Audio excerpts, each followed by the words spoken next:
তার মানে আজি কি হৈছে জানা? তোমার এই ফালতু কথা শোনার টাইম আমার নাই।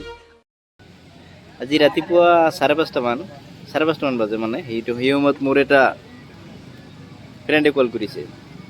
ঠিক আছে ঠিক আছে। কল কৰি মোক কৈ আছে মোৰ ৰিচাৰ্জখন শেষ হৈছে, ৰিচাৰ্জ কৰি দিয়া। বিষয়টা একটু ব্যাখ্যা করবেন? তো 5:30 বাজে মই উঠাই নাই, মই শুই আছোঁ। তাৰপিছত মই ৰিচাৰ্জ কৰি দিলোঁ।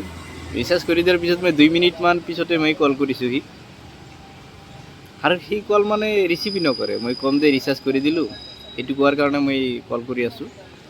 সি কল ৰিচিভ নকৰে, মানে বিজিয়ে। পিছতে 10 এই কথা যদি আরেকবার তুমি মুখে আনো না, তোমার ওই মুখে আমি ঝামা ঘষা দিব। 15 মিনিটমান পিছতে সি মোক এছএমএছ কৰিছে। এছএমএছ কৰি কৈ আছে যে মোৰ গাৰ্লফ্ৰেণ্ডে কল কৰিছে, সেইকাৰণে তোৰ কলটো ৰিচিভ কৰা নাই। চোৱা, মই ৰিচাৰ্জ কৰি দিলোঁ, মোৰ কল ৰিচিভ নকৰে।